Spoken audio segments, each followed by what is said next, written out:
Alright, so the lighting's a little bit off just because I'm recording this at night and I have a weird light source right now, but whatever. We are talking about Paddington 2, and that is directed by Paul King. This is a sequel to Paddington, which came out in 2014, and I just watched that one on Netflix a couple days ago. I thought it was awesome. It totally surprised me. I didn't expect to like it at all, but I ended up actually really loving it. One thing that this movie definitely continues is my love for this adorable bear. I love Paddington so much. He's just very cute and cuddly. And listen, I understand that this sort of perpetuates this positive bear propaganda that is actually very harmful to the American people. And I don't want to be one of those supporters, but they are out there, and I just wanted to address them so that I can get more views and subscribers. But in all seriousness, this movie's actually terrific. And I really do mean that, along with the first one, which is, again, on Netflix. If you haven't seen it, I highly recommend checking it out. Basically what this sequel is about, the first one's about him coming to London and finding a family. And this one is about him, he's in London, and his Aunt Lucy is in a retirement home for bears, and he wants to send her a birthday present for her 100th birthday. And he finds this book that he really likes, but then this book goes missing and he's accused of stealing it, even though he's not the one who stole it. And we have the adventure that is this second installment of Paddington. What works really well about this movie is the titular character. Paddington is a very sweet and loving person, or it's not person, bear.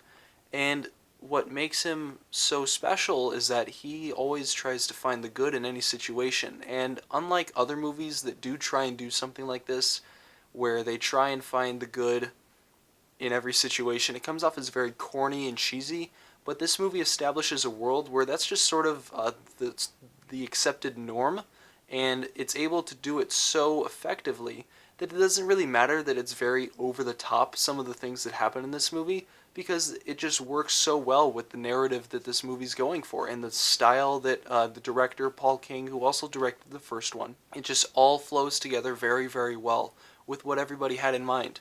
Like the first one, this one does have its fair share of very clever visual comedy, a lot of subtle humor in here that not necessarily kids will pick up, just because, not necessarily because it's has a double entendre to it, where it's sort of like Shrek, where they'll say something that the kids don't understand and the adults will pick it up because it's inappropriate. It's just more of, this movie is it's more under the radar with its jokes, so you do have to pay attention a little bit, but it does pay off because a lot of the humor does work very, very well in this movie.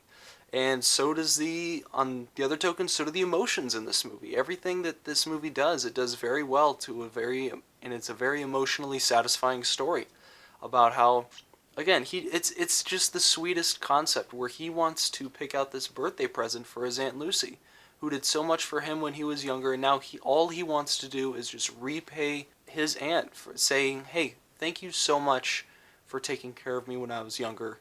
Let me get you something to show you my appreciation. And, at first, he can't afford this book before it goes missing, so he has to work for it. And he works very, very hard, and it's very sweet to watch him put in all this effort for his Aunt Lucy. It's also the family that Paddington met in the first one. They're back in this one, and they all do a very good job of sort of just being there and supporting him the whole time and trying to help him get out of the prison. All the performances in this movie are very good too, especially from Hugh Grant. I know that I'm definitely not the only person to point this out, and I'll be honest, I don't really watch a lot of movies with Hugh Grant in them, but from what I understand, he kind of plays the same character in every movie, and that is not the case in this one at all. He is over the top and wild, and it's insanely fun to watch, but definitely look out for him in this movie. But also, again, Ben Whishaw is the voice of Paddington, and he is terrific. He is the perfect choice for this little bear, and I have nothing but positive things to say about this movie. It might be a little bit short at the end. I think that there's just maybe one more scene that I would have wanted, just because of how Like, I loved the ending to this movie, but I think that the ending, it just could have used one more little bit to give it that extra push to become almost perfect, quite frankly, because I really, really loved this movie.